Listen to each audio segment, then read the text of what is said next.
Il est 8h17, Nico Saliegas. Le président du groupe LR à l'Assemblée nationale, Christian Jacob, est votre invité, Audrey Caspo-Mara. Bonjour Christian Jacob. Bonjour. Face au débat marathon de près de 7 heures d'Emmanuel Macron devant 700 maires, vous vous êtes dit quoi? Bel exercice démocratique? Écoutez, il a refait ce qu'il a fait pendant la campagne des présidentielles, d'ailleurs qui objectivement lui a plutôt bien réussi puisque ça lui a permis d'être élu. Le problème c'est après, c'est que 2 ans après, ça a amené où? Aucune réforme de structure portée. C'est-à-dire, est-ce que le président est capable de faire le show? La réponse est oui. Est-ce qu'il est capable de porter des réformes de structure pour le pays? La réponse est clairement non. Pour vous, ce n'était qu'un show hier. C'est 2 ans de perdu. Il nous refait ce qu'il a fait pendant la campagne des présidentielles. Et encore une fois, je conteste pas qu'il le fait avec un certain talent. Mais tout cela, pourquoi? Qu'est-ce qu'il va faire après? Jean-Luc Mélenchon considère que le grand débat national est une diversion. Marine Le Pen dit que c'est du vent. Laurent Wauquiez parle de grossiers artifices. En gros, vous êtes sur la même ligne que Le Pen et Mélenchon. Non, c'est pas du tout ça le sujet. Vous balayez le grand débat d'un revers de main. Non, mais il ne s'agit pas de balayer d'un revers de main. C'est qu'est-ce que le président de la République a fait de ces 18 mois d'exercice du pouvoir? La réponse est clairement rien. Les résultats, prenez tous les indicateurs économiques. Mais sur ce débat. Le chômage, la dette, la croissance. Tous les indicateurs sont en berne 2 ans après. C'est ça la réalité. Mais sur ce débat, avouez que lorsque Laurent Wauquiez qualifie le débat de grossiers artifices, ça ne doit pas donner envie à vos partisans d'y participer. Non, nous avons dit clairement, et d'ailleurs Laurent Wauquiez l'a rappelé, nous apporterons une contribution. Dans 10 jours. Oui, nous sommes un parti républicain, un parti de gouvernement, en situation, le moment venu, d'être une force d'alternance. Eh bien, nous apporterons une contribution. Simplement, personne n'est dupe. Le président de la République cherche à gagner du temps. Il n'a rien fait de ces 2 ans. Christian Jacob, ce matin, est-ce que vous appelez tous les Français à faire des propositions et à participer à ce débat? Écoutez, je n'ai pas vocation à appeler tous les Français. Nous apporterons, les Républicains, une contribution. Nous l'avons dit clairement et nous le referons. Simplement, on fait le constat, c'est que c'est 18 mois de perdu, pour rien. Emmanuel Macron, hier, a répété qu'il n'y aurait pas de sujet interdit, même l'ISF et les 80 km/h. Ce sera en fonction des évaluations. Vous saluez le pragmatisme macronien ? Oui, enfin écoutez, tout ça ce sont des numéros de style. Si la réalité était bien là, prenons l'exemple des 80 km/h, de dire de le faire au cas par cas, c'est plutôt du bon sens. C'est la proposition que depuis 6 mois, les Républicains ont fait. Nous avons même fait une proposition de loi présentée au nom de notre groupe parlementaire par notre collègue Vincent Descoeur, qui l'a présentée avec Jean-Jacques Gaultier. 2 députés, les Républicains au nom de notre groupe, ont présenté cette proposition. Elle était balayée d'un revers de main par la majorité sur ordre du président. Alors écoutez, qu'il ne se fiche pas du monde sur ces propositions. Soit il est capable de changer, il le dit clairement, mais arrêtons de dire j'écoute, je vais voir, etc. Toutes ces propositions ont été sur la table. Mais à partir du moment où elles viennent de l'opposition, elles n'ont aucun intérêt pour lui. Il ne les regarde même pas, il les repousse d'un revers de main. Donc le numéro d'hier, chapeau l'artiste, il refait ce qu'il a fait il y a 2 ans, mais la réalité, encore une fois, pour en faire quoi? Christian Jacob, quand Emmanuel Macron dit que beaucoup trop de Français pensent qu'on peut tout obtenir sans effort, vous êtes d'accord avec lui? C'est très caricatural, vous savez, c'est comme quand il parle de certains Français qui déconnent. Excusez-moi, mais s'il parle des Français qui déconnent, il y en a quelques-uns au gouvernement aussi.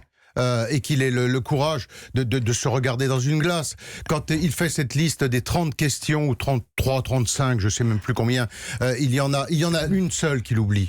La sienne, c'est-à-dire celle de son comportement, celle de sa capacité à gouverner, celle de sa capacité à diriger le pays, celle de ses phrases blessantes qu'il assène en permanence, de son comportement personnel. Ça, il l'oublie. Alors, vous évoquiez donc cette phrase. Le président dit qu'il veut responsabiliser les gens en difficulté. Selon lui, il y en a qui déconnent. En 2011, Laurent Wauquiez avait dénoncé les dérives de l'assistanat, les qualifiant de cancer de la société française. Vous trouvez que c'est une meilleure formule ?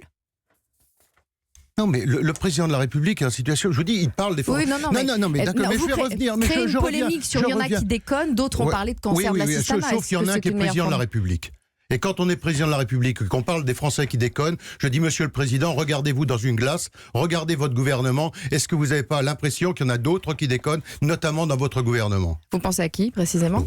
personne précisément, mais simplement le constat est là et j'aimerais que le président de la République ait la décence de le faire. Ensuite, sur l'action qui a été la nôtre, nous, pendant ces 18 mois, nous avons alerté sur un certain nombre de sujets. Tout d'abord sur les classes moyennes. Laurent Wauquiez a été le premier à alerter sur le pouvoir d'achat et sur les classes moyennes, sur l'appauvrissement des retraites. Les 80 km/h, je viens d'en parler. À chaque fois, nous avons été force de proposition. Moi, j'ai eu l'honneur d'être à plusieurs reprises ministre de la République, d'être président de groupe parlementaire dans l'opposition comme je le suis aujourd'hui, mais aussi dans la majorité.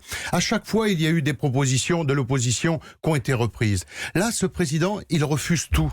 Il a traité les maires par le plus grand mépris. C'est quand même ce président de la République qui a eu un de ses ministres qui a lancé le balance ton maire. On ne l'a pas oublié, ça. On ne sait pas, c'est parti d'équipe. On sait pertinemment d'où c'est parti. C'est parti de Bercy et des services de M. Darmanin. Gérald Darmanin. Voilà, faut pas se raconter d'histoires sur le sujet. Est-ce que vous êtes d'accord d'ailleurs avec Gérald Darmanin quand il dit qu'on ne peut pas payer moins d'impôts et réclamer plus de services publics? Vous le rejoignez un peu quand vous voulez supprimer 400 000 emplois dans la fonction publique?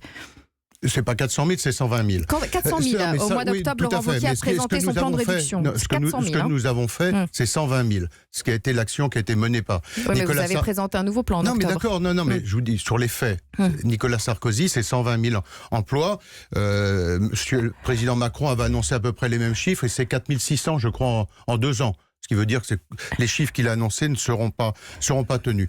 Donc sur les services publics, pourquoi s'interroger uniquement en disant moins de services publics? Il y a certains endroits, il faut peut-être davantage de services publics. Mais il faut passer effectivement par un plan de réduction de la dépense publique. Ce plan, nous l'avons présenté. Alors justement, votre plan d'octobre sur les 400 000 suppressions de postes que vous voulez faire dans la fonction publique, dans quel secteur, par exemple, vous voulez supprimer des postes précisément? Un exemple.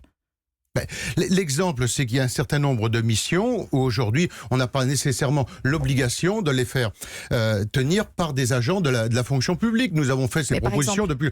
très concrètement, moi j'ai été maire, alors maintenant, vous savez, on n'a plus le droit d'exercer ce mandat lorsque l'on est parlementaire, mais lorsque j'étais maire, lorsque je recrute un plombier, lorsque je recrute un maçon, est-ce qu'il y a besoin qu'il soit pendant 40 ans à la charge de la collectivité? On peut peut-être s'interroger d'avoir d'autres statuts qui permettent davantage de souplesse et recourir à des systèmes de contrats de droit privé, ce qui permet d'alléger le poids qui pèse sur les collectivités et sur le contribuable. Non mais vous me demandez une réponse concrète, donc acceptez que je vous la donne. Oui, c'est parce qu'il nous reste 2 minutes. Deux secondes. Hier, Laurent Wauquiez a reconnu qu'il n'avait pas été assez présent dans le débat. Personne ne l'avait mis en garde contre ça? Non, c'est un constat qu'il a fait et je pense qu'il a eu raison de faire cela. Il y a un temps pour chaque chose.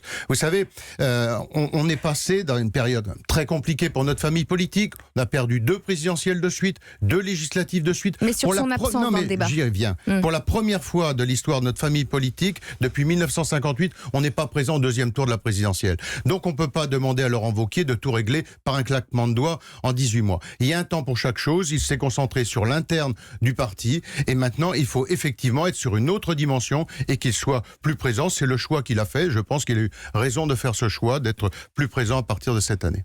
Merci Christian Jacob. Merci à vous.